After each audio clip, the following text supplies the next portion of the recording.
Asahan pa rin ang mas mainit na panahon sa unang bahagi ng Mayo ayon po yan sa Pag-asa.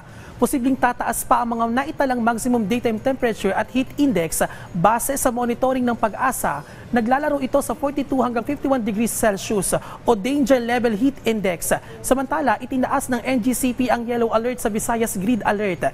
Nasa 18 planta dito ang hindi gumagana. Pero tinanggal din ito bandang 1:00 ng hapon matapos magkaroon ng increased capacity mula sa Mindanao patungong Visayas. Samantala, base sa monitoring ng Pag-asa, tumataas ang posibilidad na magkaroon ng La Nina, partikular sa mga buwan ng June, July at August. Kaya naman, patuloy ang paghahanda ng pamahalaan para rito.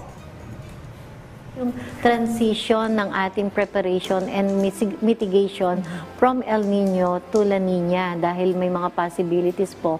Andito naman sa parte ng DOST Pag-asa, so patuloy yung sa ating establishment ng mga major river basins natin. So ito yung mga kakatulong dun sa mga flood-prone areas, pag-establish ng mga flood forecasting and warning system.